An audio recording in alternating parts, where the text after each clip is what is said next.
Il y a apparemment un malentendu là, j'ai pensé que je montais sur un ring, donc j'ai repris des réflexes.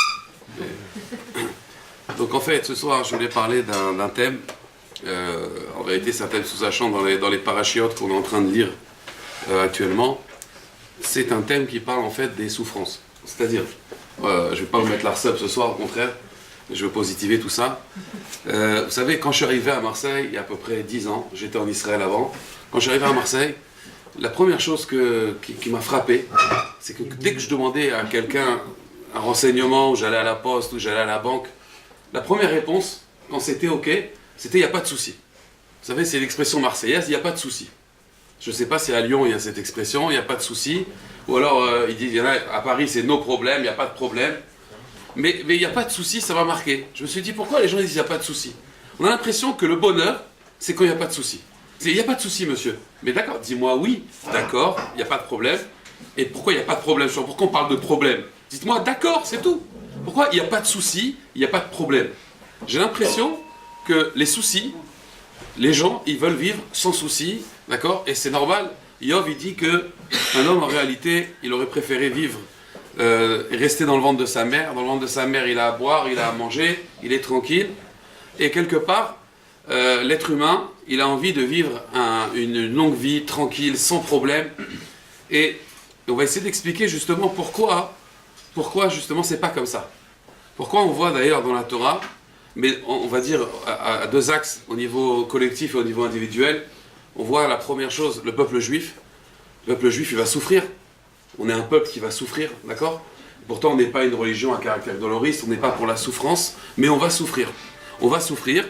Et pourquoi ça? Pourquoi ces souffrances? Vous savez, dans l'histoire de ces parachiotes-là, dans la Torah, on nous raconte en ce moment que les frères donc, de Yosef, ils vont partir, toute la maison de Yaakov, elle va descendre en Égypte.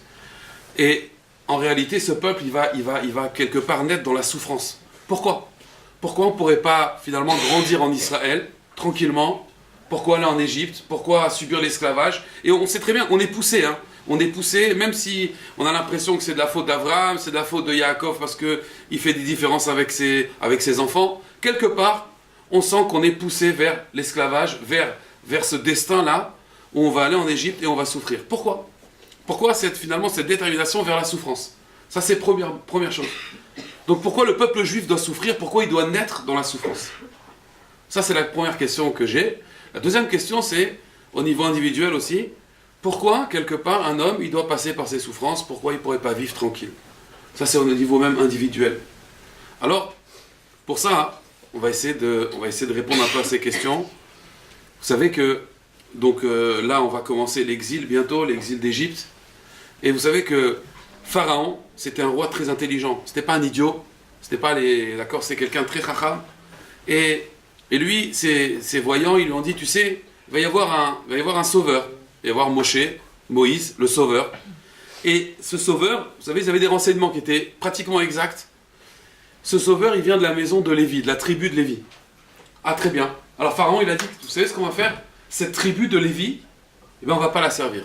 Ils ne vont pas être esclaves. Alors la question, elle est, le natif de Vologine, il demande, et Rav Yonatan Efshitz aussi, il demande dans Matok et Dvash, il demande, là-bas, il demande, Rav Yonatan Efshitz, je ne comprends pas. Si le sauveur d'Israël, il appartient à la maison de Lévi, alors pourquoi ne pas asservir cette tribu? Ça devrait être logique d'asservir cette tribu, puisque le sauveur d'Israël descend de cette tribu des Lévites. Pourquoi ne pas la servir? Ça, c'est la question qu'il a à Nathan Efshitz. Pourquoi Pharaon a décidé, alors qu'il sait très bien qu'on lui a dit, le sauveur descend de la tribu de Lévi, de ne pas la servir? C'est difficile à comprendre. Pourtant, le sauveur descend de cette tribu. Alors, on va essayer de répondre à cette question, et grâce à ça, peut-être, on va essayer de comprendre quel est le but, quelque part, peut-être des épreuves, des souffrances dans ce monde. En réalité, c'est un grand sujet, hein, c'est très vaste, mais on va essayer de toucher quand même un point important dans la vie. Je pense qu'on va tous se sentir concernés, parce que c'est que la Torah, c'est pas un livre d'histoire, c'est un livre d'enseignement. C'est pas juste une petite histoire qu'on nous raconte, c'est vraiment, je pense, un enseignement qui va nous servir. Alors, vous savez, si on prend toute la vie d'un homme, on prend la vie de Yosef par exemple, la vie de Joseph, en ce moment on parle beaucoup de Joseph, c'est une vie un peu chaotique. Ça veut dire qu'il a des hauts, il a des bas, il y a un passage à vide. Vous savez, au début, c'est le fils préféré de Yaakov. Et puis après, il va finir en prison. Il va faire 12 ans de prison. Après, il va sortir, il va devenir vice-roi. Donc, il a tout pour réussir au début. D'accord? C'est le fils du grand. Et après, il descend, il va en prison. Et après, il remonte. Vous avez aussi Yaakov, c'est pareil. C'est le fils d'Yitzhak. Il a tout pour lui. Et puis sur la route, il se fait dépouiller. Il n'a plus rien. Il va se faire escroquer pendant des années chez Lavan. Et après, il va remonter. À chaque fois, on voit les grands personnages de la Torah, ils montent, ils descendent. Moshe, si on prend l'exemple de Moïse, Moïse qui est quand même le personnage emblématique de toutes les parachiotes qu'on va lire maintenant, c'est lui qui va recevoir la Torah. Si vous prenez l'exemple de Moshe, Moshe c'est le fils de Amram. Amram c'est le plus grand de la génération. D'accord? Amram, il a un enfant, Moïse, et au bout de 9 mois, il doit le jeter à la mer. Il est né à 6 mois, les Égyptiens ne savent pas encore où il est, on va le prendre, on va le jeter à la mer. Et on le met à la mer, on le jette à la mer. Donc il a tout pour réussir. Et ben là, il est jeté à la mer. Et qu'est-ce qui se passe? Il est récupéré par la fille de Pharaon. Vous connaissez un peu l'historique. Et puis il va grandir dans le palais de Pharaon. Ça va être comme un peu son fils adoptif. Donc quelque part, il va remonter encore très haut. Vous voyez, c'est bas, c'est haut. Et puis Moïse, à 12 ans, le Midrash il dit, il a 12 ans, il se rend compte que son peuple, il sait d'où il vient. D'après certains Midrashim, il aurait eu sa mère n'aurait pas seulement allaité, elle lui aurait transmis des valeurs, elle aurait peut-être, d'après certains Midrashim, des relations avec ses parents secrètes. En tout cas, Moïse, il sait d'où il vient. Il n'oublie pas d'où il vient. Et puis un jour, il y a la science et la conscience. La science, on sait qu'il y a des attentats des fois en Israël. Mais la conscience, c'est quand on les voit. Moïse, il voit l'esclavage, il voit ses frères souffrir. Il dit, c'est pas possible, je ne peux pas les laisser comme ça. Il va enlever sa tunique, il va travailler avec eux. Et puis, bon, il y a une intercalation avec un Égyptien. Il va tuer l'Égyptien. Il va tuer l'Égyptien. Et apparemment, personne n'est au courant. Le lendemain, il y a encore une dispute avec 2 Juifs. Et là, Dathan lui dit, tu vas me tuer comme tu as tué l'Égyptien. Ainsi, Moïse est découvert. Pharaon veut le tuer. Il arrive à se sauver. Et là, maintenant, il part, Moïse. Et il part, donc ça veut dire que, encore une fois, il remonte très haut. D'accord ? Il est fils adoptif du roi de la plus grande puissance du monde, de l'époque. Et ensuite, il va repartir. Donc Moïse, maintenant, il va repartir. Et où il va repartir? Vous savez où il va partir? Alors, dans la Torah, c'est vrai, c'est marqué, il est parti chez Yitro.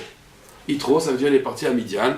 Et là-bas, apparemment, il va rencontrer sa femme, il va se marier, il va avoir que 2 enfants, et il va être berger. D'accord? Ça, c'est ce qui est marqué dans la Torah écrite. La Torah orale, les Midrashim, il y a un Midrash qui s'appelle le Sefer HaYashar. Ce livre-là, le Sefer HaYashar, il dit la chose suivante. En fait, Moïse, il n'est pas parti directement à Midian, il est parti à Cush. Cush, ça veut dire c'est en Éthiopie. Il est parti en Éthiopie. Et là-bas, il y avait une guerre. Il y avait une guerre entre 2 royaumes. Et Moïse, quand il a vu cette guerre, il est rentré dans une des armées et ils ont gagné la guerre. Le problème, c'est qu'une fois qu'ils ont gagné la guerre, à leur retour, quand ils sont revenus pour reprendre leur royaume, donc ils ont été faire la guerre chez l'adversaire, quand ils sont revenus, le royaume, il était le château, le royaume, toute la ville, elle était prisonnière. Pourquoi? Parce que le roi, il avait fait une erreur. Il avait confié son royaume à Bilham. Vous connaissez tous Bilham Aracha, c'est un prophète parmi les nations. Et ce prophète-là, c'était un sorcier. Et donc, il a fait de la sorcellerie. Et ils se sont retrouvés bloqués. Ils se sont retrouvés complètement bloqués, d'accord, aux portes du palais. Alors, ils ne savent plus comment faire. Est-ce qu'on retourne, on laisse tomber? Ils essayent pendant 7 ans de reprendre. Pendant 7 ans, ils essayent de reprendre leur palais, ils n'y arrivent pas.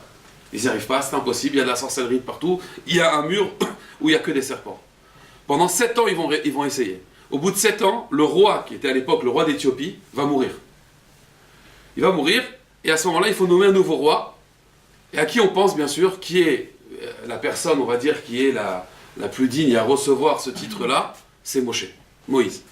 Donc on va nommer Moïse roi d'Éthiopie. Et Moïse, il va être roi pendant 40 ans. Pendant 40 ans, il va régner sur l'Éthiopie. Seulement, il leur met une condition. Il leur dit, voilà, moi je suis d'accord d'être votre roi, mais une condition, vous m'écoutez à la lettre. Si vous ne m'écoutez pas, ça ne m'intéresse pas. Très bien, Moïse, qu'est-ce qu'on fait? Est-ce qu'on reprend ce royaume, ou alors on va chercher ailleurs? Et Moïse, il leur dit, on reprend ce royaume si vous m'écoutez. Très bien, qu'est-ce qu'on doit faire, Moïse? Vous allez dans la forêt maintenant. Il avait à peu près 10 000 soldats. Et vous allez chacun chercher des œufs de cigogne. des oisillons de cigognes. Vous allez les chercher, il faut monter dans les arbres, c'est difficile, allez-y. Ils vont tous dans la forêt, ils vont prendre des œufs de cigogne, ils reviennent, et Moïse il leur dit, qu'est-ce qu'on fait maintenant? Moïse leur dit, maintenant vous attendez, vous allez les élever. Quoi, on va élever des cigognes, c'est tout ce qu'on va faire? Oui, vous allez faire éleveurs de cigognes. Et ils vont élever des cigognes. Et puis un jour, Moïse, il les rassemble tous. Pendant 2 ans, il leur dit rien. Au bout de 2 ans, il les rassemble tous. Il leur dit, maintenant, vous allez les affamer pendant 3 jours. Pendant 3 jours, ces cigognes-là se sont habitués à vous, vous n'allez pas leur donner à manger. Vous allez les enfermer dans des cages. Ils les ont enfermés, pendant 3 jours, ils ne leur ont pas donné à manger. Et puis voici que 3 jours après, Moïse, il dit maintenant, lâchez les cigognes. Vous savez qu'une cigogne, quand elle a faim, si elle voit un serpent, elle ne réfléchit pas à 2 fois. Elle le mange, elle l'avale. Alors ils ont lâché les cigognes, et les cigognes, ils ont dévoré les serpents. Et Bekitsour, c'est marqué dans le Midrash là-bas, ils sont rentrés dans le royaume, ils ont pu rentrer. Bilam, il s'est sauvé. Et Moïse, il est rentré donc dans le royaume là-bas en Éthiopie, et il a régné pendant 40 ans dans ce royaume. Pendant 40 ans. Donc il va être roi d'un pays pendant 40 ans. Pendant que ses frères, ils sont en esclavage, ils sont en train de souffrir, lui, Moïse, il est roi d'Éthiopie. D'accord? Il est roi d'Éthiopie. On ne comprend pas encore une fois sa vie. Il monte, il descend, il devient roi. Après, il n'est plus rien. Au bout de 40 ans, il y a la femme, là, on lui donne pour femme, vous savez qu'on lui avait donné pour femme la femme de l'ancien roi. Elle va voir les ministres, elle leur dit, mais qu'est-ce que vous avez fait? Il ne s'est jamais approché de moi. Cet homme-là, il ne m'a jamais touché. Qu'est-ce que c'est que cet homme? Et puis, de toute façon, il y a une loi chez nous, c'est que le roi, c'est de fils en père, de père en fils. Les rois, on doit faire partie du sang royal. Donc mon fils à l'époque, c'est vrai, il était trop petit pour régner. Aujourd'hui, il est assez grand. Donc vous allez le nommer roi à la place de Moïse. Ils sont tous gênés parce que Moïse les a tellement aidés. Ils vont voir Moïse et lui disent, voilà, Moïse, il y a une loi chez nous ici en Éthiopie, tu comprends? Il doit être le fils du roi, ça doit être lui le roi. Moïse, il accepte, il n'y a pas de problème. Et il s'en va, Moïse. Il laisse sa place de roi volontiers. Moi, j'ai fait ça pour vous rendre service. Vous n'avez plus besoin de moi, je m'en vais. Et Moïse, il s'en va. Et là, il va où? Il va à Midian. Quand il arrive à Midian, il voit les filles de Yitro. Elles sont embêtées par des bergers. Il prend leur défense. Les filles de Yitro, elles vont voir Yitro. Qu'est-ce qui se passe? Yitro, il demande, d'habitude, vous revenez tard. Ah oui, il y a un homme égyptien qui nous a sauvés. Ah bon? Faites-moi rentrer cet homme. Amenez-moi cet homme. Moïse, il parle avec Yitro. Et quand il parle avec Yitro, alors Yitro, il écoute. Et il se dit, oui, vas-y, raconte-moi alors ta vie. Alors Moshe, il lui dit, voilà, j'étais prince en Égypte, j'étais roi en Éthiopie. Vous voyez, il lui fait tout son CV. Alors vous savez qu'à l'époque, le 17, ça n'existait pas.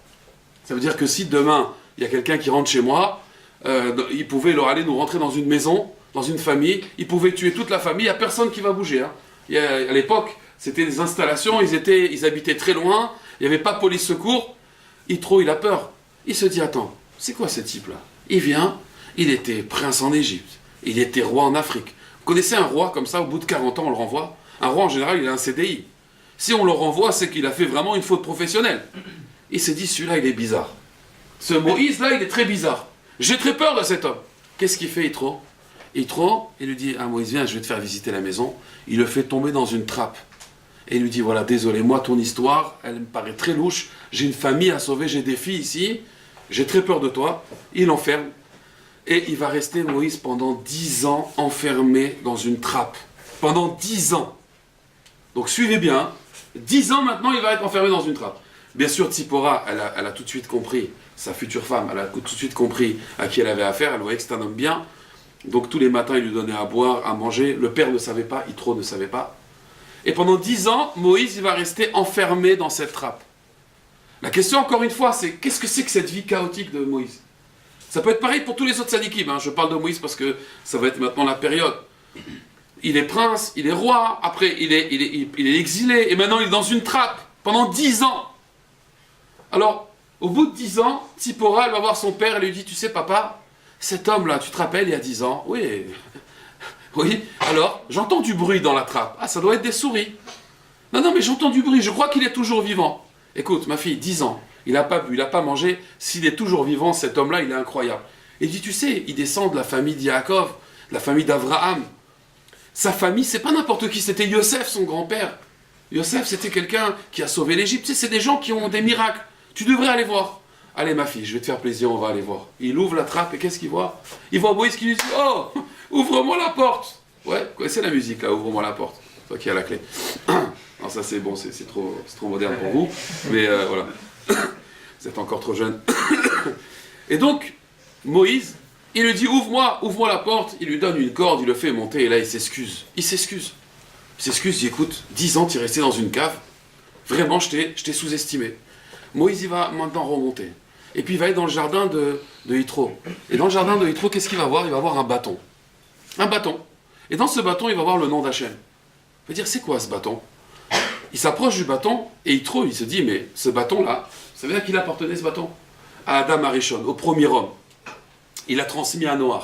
Noach, il a transmis à Shem, Shem, il a transmis à Abraham, Abraham, il a transmis à Yitzhak, Yitzhak à Yaakov, Yaakov à Yosef, et Yosef, quand il a été en Égypte avec ce bâton, Pharaon, à son décès, Pharaon, il a volé, il l'a mis là-bas dans la cave des trésors, et Yitro, avant de partir, parce que c'était le conseiller de Pharaon, il a pris ce bâton. Quand il est rentré chez lui, ce bâton, il s'est planté. Vous savez, c'est de la légende d'Arthur, là, avec l'épée, là, qui n'a jamais réussi à se lever, d'accord? Ce bâton, il s'est planté, et on n'a jamais réussi à le déterrer. Des hommes, il a amené 50 hommes, 500 hommes, il dit le Midrash, pour le déterrer, impossible. Impossible. Et voici que Moïse, il arrive, et c'est même pas qu'il le déterre, le bâton, il s'approche, le bâton, il rentre dans sa main. C'est le bâton qui s'approche de la main de Moshe. C'est ce qu'on appelle le bâton de berger. Vous connaissez le bâton de berger? C'est le bâton de berger. Alors là, Yitro, il voit que c'est un homme extraordinaire, il lui donne sa fille, et Moïse, il va rester encore 3 ans, il va être berger. Il va être berger. Très bien, il va être berger pendant 3 ans. Et vous savez à quel âge il va rentrer dans l'histoire finalement, Moïse? Moïse, il va rentrer dans l'histoire à 80 ans. À 80 ans, Dieu un jour, il va venir, il va lui dire, Moïse, il va vivre jusqu'à 120 ans, et pendant 40 ans, concrètement, il va rentrer dans l'histoire. Avant, on parle de lui comme ça rapidement, et pendant 40 ans, il va rentrer dans l'histoire. La question qui peut se poser dans la vie de Moshe, c'est de se dire finalement, c'est pas du gâchis tout ça. 80 ans, mais qu'est-ce qu'il a fait? C'est pas une perte de temps ça, 80 ans. C'est un homme, à 17 ans, il aurait pu sauver le peuple juif, à 20 ans, et non, on va attendre jusqu'à 80 ans, et à 80 ans seulement, il va rentrer dans l'histoire. C'est pas 40 ans de perdu ça en Égypte, excusez-moi, en Éthiopie, et 10 ans dans une trappe, alors que son peuple il est en train de souffrir le martyre. On est en train de jeter les enfants à la place des briques. On est en train de les faire souffrir. Et au lieu de ça, qu'est-ce qui se passe? J'ai quelqu'un qui peut sauver son peuple. Et qu'est-ce qui se passe? Il est dans une trappe. Et puis il fait berger pendant 3 ans. Son peuple il est en train de souffrir. Il a le potentiel de les sauver. Non, il va rester berger pendant 3 ans. Alors la question elle est, pourquoi cette perte de temps? Pourquoi cette perte de temps? Pourquoi ces épreuves? Pourquoi cette vie chaotique? Alors, pour ça, j'ai l'habitude d'illustrer ça par une histoire que j'avais lue dans un journal en Israël. Une histoire vraie, qui parle d'un... Ça, c'est pas une histoire de Auchan ou de Carrefour, d'accord. Pour ceux qui étaient là la dernière fois. Donc, j'ai lu dans un journal en Israël l'histoire d'un professeur qui s'appelle professeur Rosenthal. Professeur Rosenthal. Et son histoire, moi je pense, elle est merveilleuse parce qu'elle montre vraiment, elle explique vraiment, on va dire, après chacun il pourra peut-être se reconnaître dans cette histoire. Le professeur Rosenthal, c'est quelqu'un, on va dire à la base, c'était un étudiant dans une yeshiva, il étudiait la Torah toute la journée dans une yeshiva. Son rêve, c'était d'enseigner la Torah aux enfants. D'enseigner la Torah aux enfants, c'était son rêve. Il pensait qu'à ça, transmettre la Torah aux petits-enfants. Chacun il a sa passion, lui sa passion c'est de transmettre la Torah aux enfants. Il a grandi, il s'est marié, et il a dit à sa femme, tu sais, moi je vais étudier quelques années, mais moi mon but c'est d'enseigner la Torah aux enfants, voilà, sache, moi je ne vais pas rester dans un lieu d'études pendant toute ma vie, non, moi je veux aller dans les écoles, je veux transmettre le savoir de la Torah.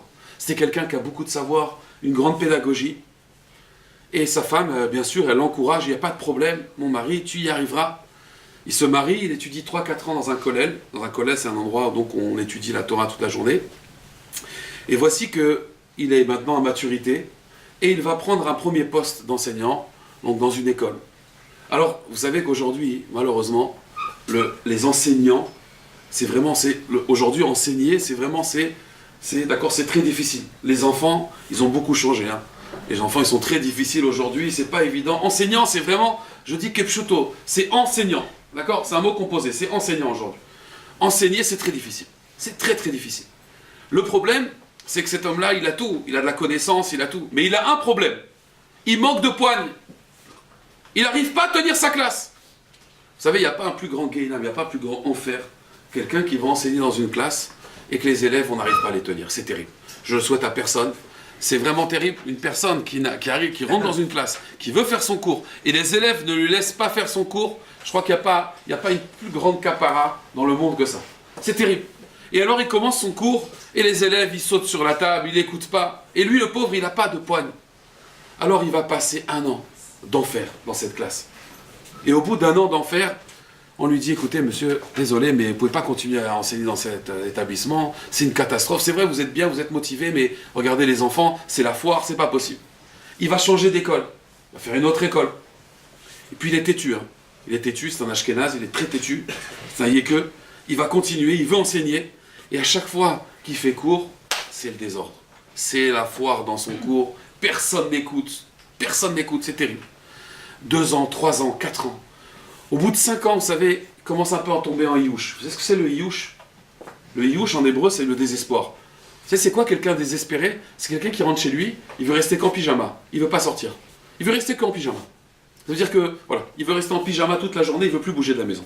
Ça, c'est le désespoir. Il commence à tomber dans un désespoir. Mais il s'accroche quand même. Et il continue. Et il envoie des CV. Et puis à un moment, il arrive à un niveau où toutes les écoles le connaissent. Plus personne ne veut de lui. Il est déprimé, complètement déprimé.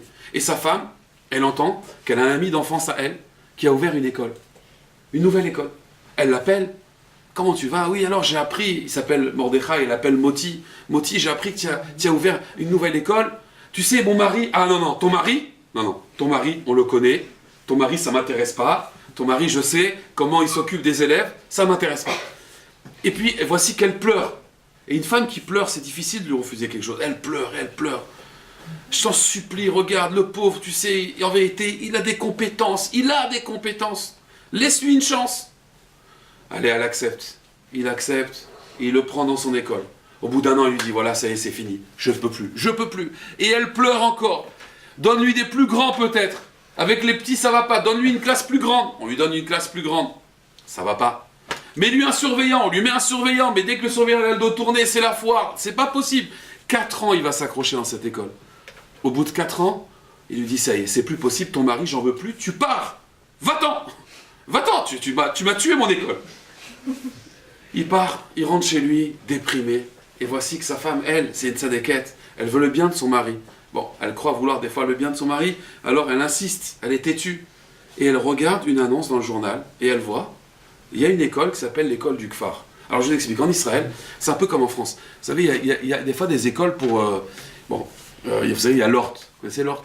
Organisation des ratés tunisiens, non, je sais pas. Alors, il y a des écoles comme ça un peu pour les cas sociaux, voilà. Donc, pour ceux qui se sont fait un peu jeter toutes les écoles, d'accord? Donc, il y a une école comme ça, voilà, il y a des écoles. Bon. Alors, non, j'ai rien contre l'ORT, attention, j'ai rien contre l'ORT. C'est une blague, hein. Mais, on va dire, voilà, il y a des écoles pour les cas sociaux, les types, ils n'ont pas réussi dans un parcours classique. Alors, voilà, alors on les met dans ces écoles. Bon, alors, en Israël, ça s'appelle le Kfar. Voilà, d'accord? L'école du village, un peu comme ça, voilà. Alors, donc, il voit une annonce. Alors, je vous explique. Par contre, dans cette école, durée de vie d'un professeur, c'est 3 semaines. Après 3 semaines, il faut un petit pool psychologique, c'est-à-dire il faut aller voir un psychiatre parce que voilà, après le professeur il est traumatisé à vie. Durée de vie 3 semaines. Donc ils ont problème d'effectifs. Nous cherchons des professeurs. Et nous cherchons aussi des professeurs de Kodesh, des professeurs qui vont enseigner donc la Torah. Elle voit ça, elle dit regarde. Et elle ne sait pas ce que c'est l'école du Kfar, elle n'a jamais entendu parler de ces écoles. Alors elle dit à son mari regarde, envoie ton CV. Je vais envoyer mon CV dans cette école, mais tu rigoles, ils vont voir mon CV, mais ils vont se sauver. Chaque année, pratiquement, je me suis fait renvoyer. Elle lui dit, non, tu vas marquer 25 ans d'expérience. C'est vrai, tu as 25 ans d'expérience. On va mentir un peu dans le CV. Tu as marqué 25 ans d'expérience.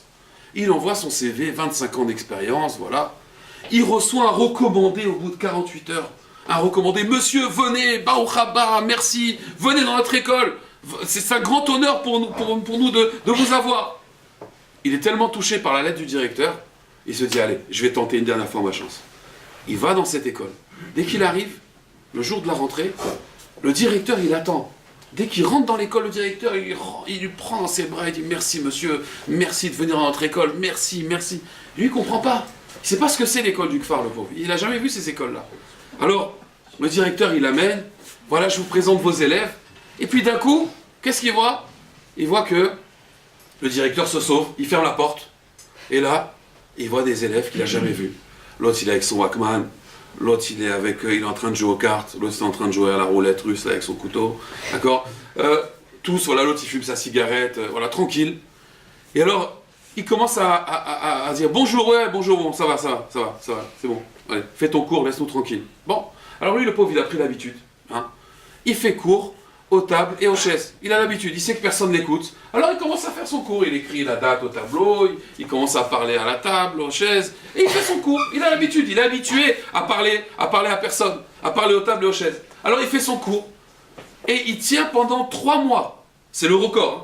3 mois, vraiment, il fait son cours tous les jours, il vient, il fait son cours, il met la date, il donne des devoirs, bon, jamais rendus, il donne des interros, on les rend même pas, mais c'est pas grave, il fait son cours, il a l'habitude, il est habitué, il a 25 ans d'expérience.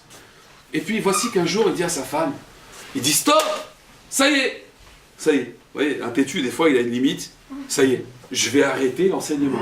Quoi? Tu vas arrêter, sa femme, tu vas arrêter l'enseignement? Je vais arrêter, je ne peux plus, ça y est. Je peux plus, qu'est-ce que ça veut dire? Je fais cours à des tables, des chaises, mais je suis ridicule. Ça fait 25 ans que je suis ridicule. Il arrive à l'école, le matin, il a dit, je vais le dire aux élèves. Il arrive à l'école, et les élèves, donc, ils rentrent en classe, là, tranquille, comme d'hab. Et là, il leur dit, s'il vous plaît, je vous demande vraiment 2 minutes d'attention. Après, faites ce que vous voulez. Bon, 2 minutes d'attention, il n'a jamais rien demandé, le pauvre. On enlève le Walkman, et là, on l'écoute. Et là, il leur dit, écoutez. Il leur dit, écoutez, voilà, je vais vous expliquer ce qui se passe. Je suis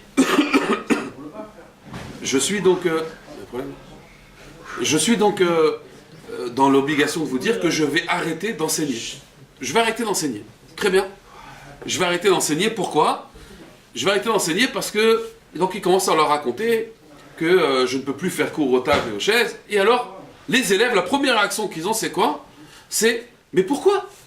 Ah non, dommage, t'étais bien toi, t'étais sympa, t'étais le meilleur prof qu'on a jamais eu, tu nous as jamais embêtés, tu faisais ton cours tranquillement, pourquoi tu t'en vas? Ils étaient tous déçus. Et alors, le Rav, c'est pas ce qui lui arrive, il commence à leur raconter sa vie. Il commence à leur raconter qu'en fait il avait envie d'enseigner la Torah depuis tout petit, et que ça n'a jamais marché, et qu'il a fait 25 écoles, et qu'on l'a toujours jeté. Il a commencé à se vider, à raconter sa vie. Et quand il a terminé de raconter sa vie, les élèves, ils ont tous eu une larme au coin de l'œil. Ils ont tous été touchés par son discours. Et voici qu'il y a un élève, il dit, Rav, moi, je peux vous raconter aussi ma vie? Alors le Rav, il dit, oui, vas-y, raconte-moi ta vie. Alors il y avait le silence total, et il lui dit, vous savez, moi aussi, on m'a pas laissé de chance. J'étais dans une école, on m'a attrapé pour une bêtise, c'est pas moi qui l'avais fait cette bêtise. Et comme on a pensé que c'était moi, alors on m'a renvoyé de cette école, on m'a mis dans une autre école. Le problème, c'est quand j'arrive dans une autre école, avec un passé, alors tout de suite, on m'a regardé à la loupe, et la moindre erreur, on m'a jeté. Et je suis passé d'une école à une autre école, jusqu'à que je suis arrivé ici. Pas à l'Orte, mais dans cette école, d'accord? Et l'autre, il dit, ah, moi aussi, je peux vous raconter mon histoire. Et chacun, en fait, ils se sont rendus compte que quelque part, on leur a pas laissé de chance. On les a renvoyés à chaque fois. Et alors, cet homme-là, ce Rav, il leur a dit, vous savez, on ne nous a pas laissé de chance. Alors venez, maintenant, ensemble, on va, nous, ensemble, se donner une chance. Et bien cette classe-là, ça a été la classe qui a été la meilleure de cet établissement. Il n'y a jamais eu une classe aussi bonne qui a réussi dans cet établissement. Grâce à ce Rav. Et ce Rav-là, c'est pas fini. Ce Rav-là, c'est devenu le numéro 1 en Israël, et c'est toujours le numéro 1 en Israël des enfants à problème. Quand il y a des enfants qui ont des problèmes, des problèmes de scolarité, des enfants qui ont des problèmes au niveau des études, des enfants qui se font renvoyer des écoles, ils vont chez ce Rav-là, et ce Rav, il a des solutions pour eux. Pourquoi ce Rav, il a des solutions? Parce que ce Rav, il arrive à les comprendre. Et voici que sa femme, elle raconte, cet homme-là, il est tellement occupé, tellement on l'appelle en Israël, dès qu'il y a un problème avec des enfants au niveau du chinois, au niveau de l'éducation, on l'appelle. Un jour, il y a quelqu'un, il appelle à minuit en pleurant. Il lui dit, passez-moi votre mari, je vous en supplie, il faut qu'il sauve mon fils. Et alors la femme, elle lui dit, vous savez, il est minuit, mon mari il est fatigué, passez-le-moi. Il prend le téléphone, il dit, écoutez monsieur, il est minuit, je suis fatigué. Il dit, mais je pleure. Il dit, je pleure. Il dit, oh, d'accord, vous pleurez alors, mais tout le monde pleure au téléphone, c'est malheureusement, tout le monde pleure. Il dit, oui, mais vous, il y a quelques années en arrière, quand vous avez voulu enseigner dans mon école, c'est moi, c'est Moti. Et bien quand votre femme, elle a pleuré, moi j'ai accepté de vous prendre dans mon école. Alors maintenant, sauvez mon fils. Ça veut dire que cet homme-là, c'est devenu l'éducateur numéro 1 en Israël. Et pourquoi? La raison, elle est très simple. Et là, maintenant, je vais revenir à la première question. Vous savez qu'en principe, en général, un homme qui n'a pas souffert, il ne peut pas comprendre la souffrance de l'autre. Ça, c'est une règle. Par exemple, vous avez des gens qui font des orphelinats. En principe, c'est des gens qui ont été orphelins. Des associations de femmes battues, en général, c'est des femmes qui ont été battues. D'accord? Des gens qui aident les gens dans la misère, en général, c'est parce qu'eux-mêmes ont été frappés par ce fléau.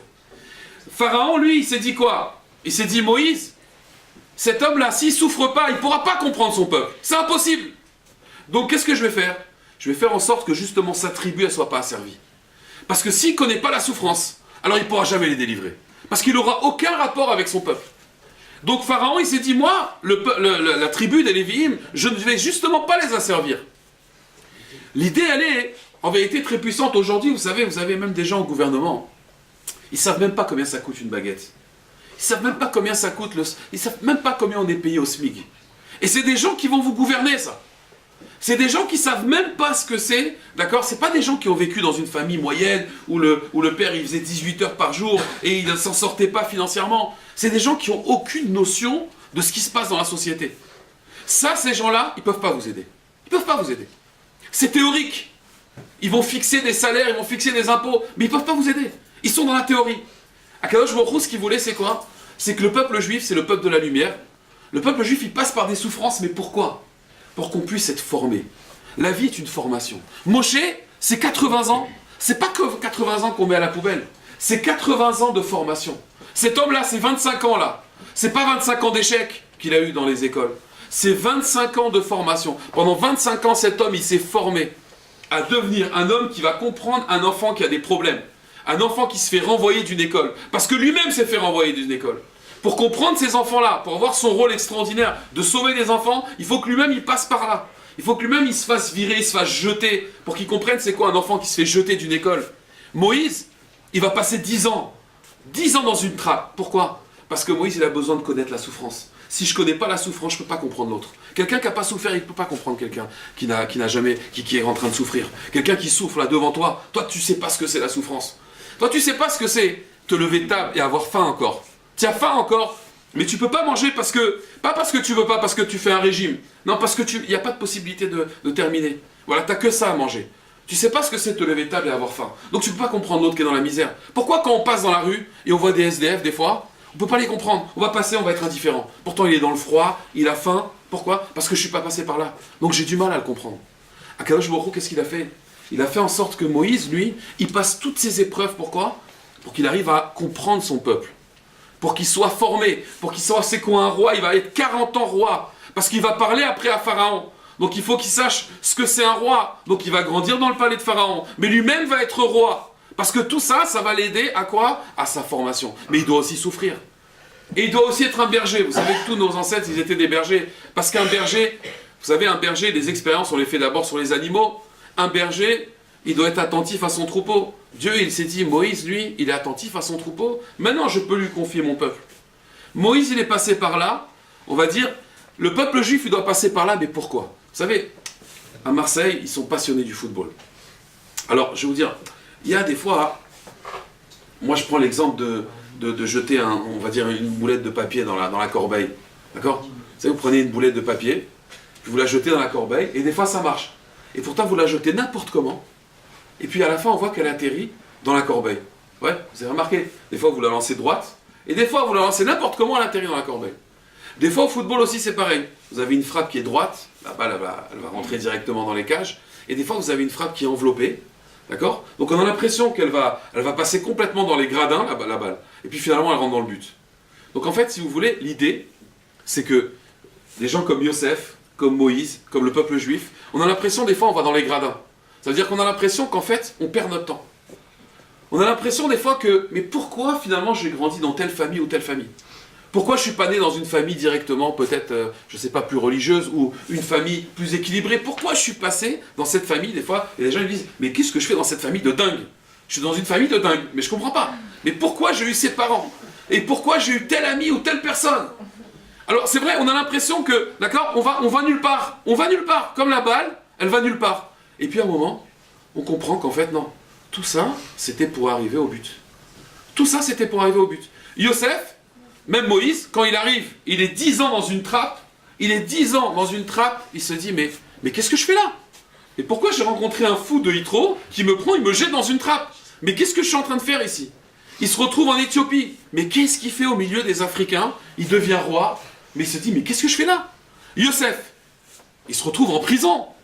10 ans, je ne sais pas si vous imaginez.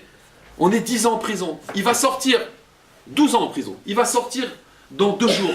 Mais 2 jours avant, imaginez-vous un peu le mental de Yosef. Il se dit, qu'est-ce que je suis là, finalement? Mes frères, ils m'ont haï, ils m'ont vendu, ils m'ont jeté. Après, j'ai connu une femme qui était mariée, je n'ai pas voulu faire l'adultère. À cause de ça, je suis en prison. Mais ma vie, c'est un cauchemar. Ma vie, c'est un chaos. C'est un chaos. Mais 48 heures après, sa vie, elle va se réaliser. C'est-à-dire que si vous voulez... Maintenant, bon, c'est vrai que vous êtes jeune, mais je veux dire, on peut avoir 30 ans, 35 ans, 25 ans, et on se dit, mais qu'est-ce qu'on a fait? Qu'est-ce qu'on a fait encore en 20 ans, 25 ans? On n'a encore rien réalisé.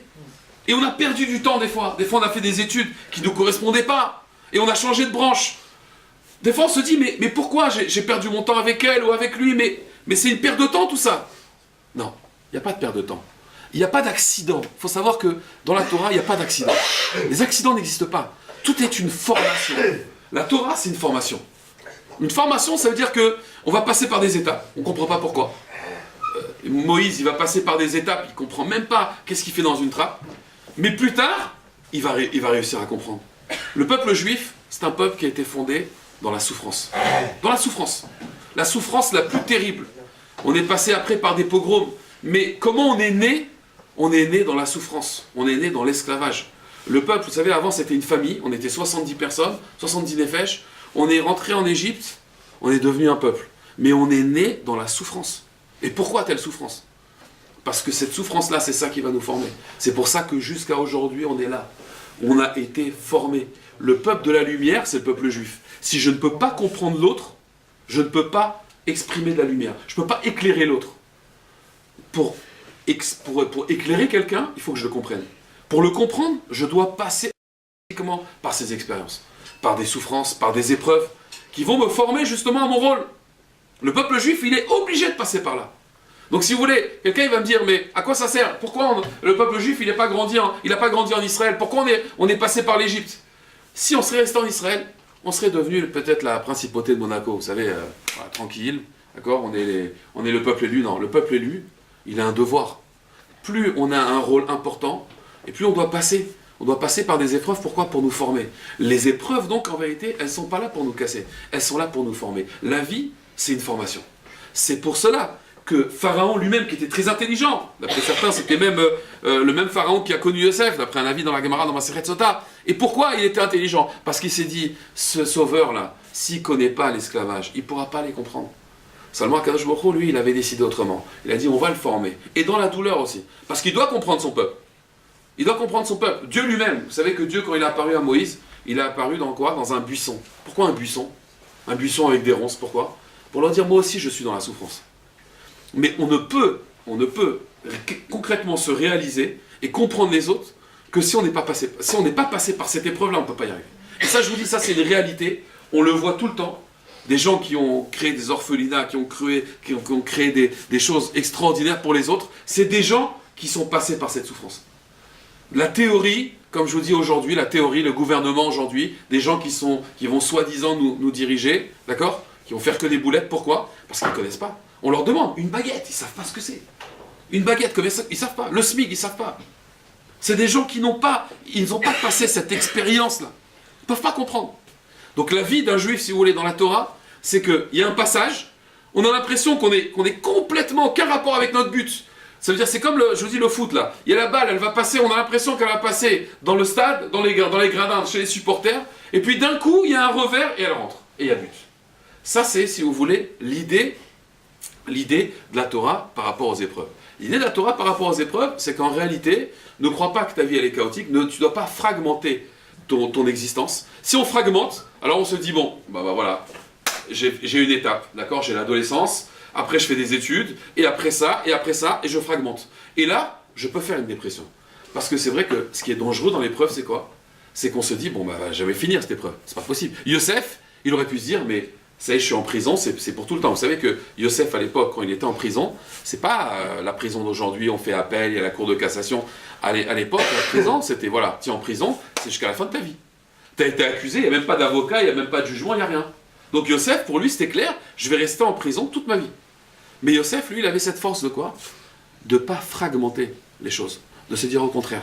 De se dire la vie, c'est une continuité, c'est une formation. Si je suis en prison aujourd'hui, c'est pas pour rien.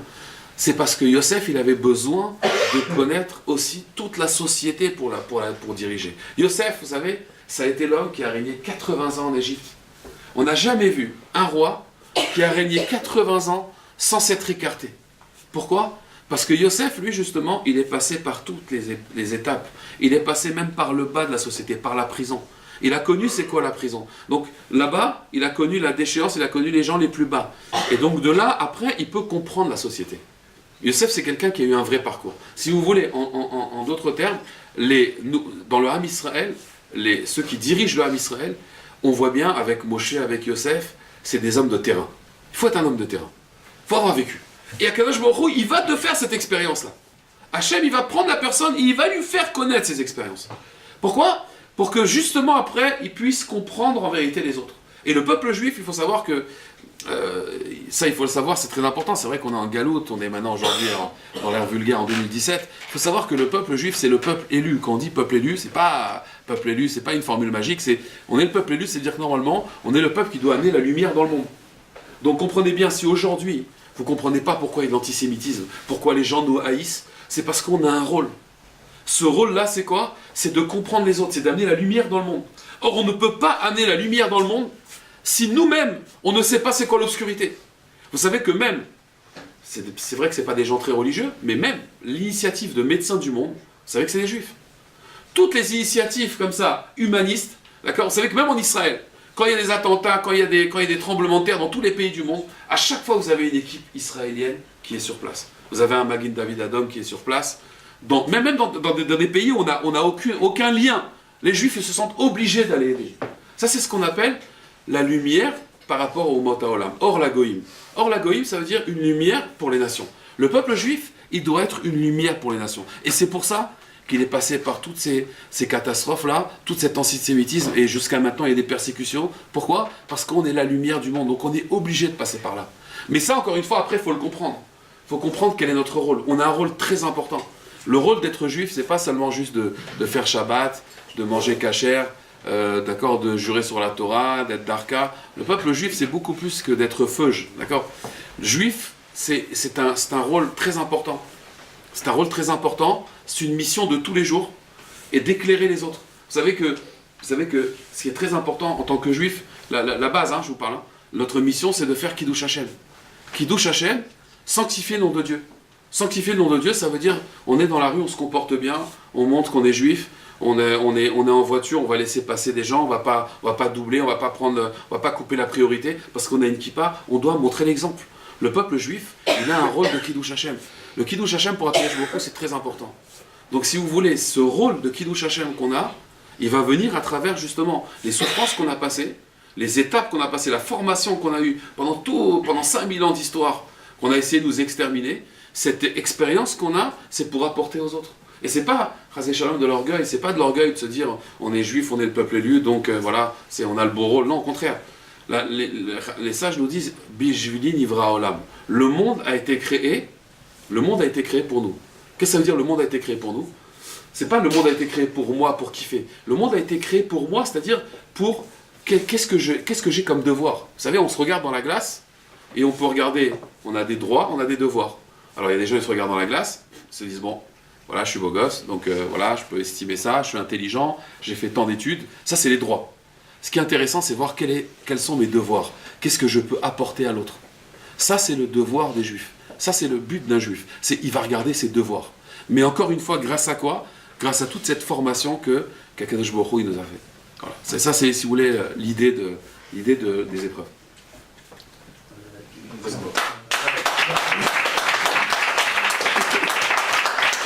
pour votre écoute. Si vous avez des questions.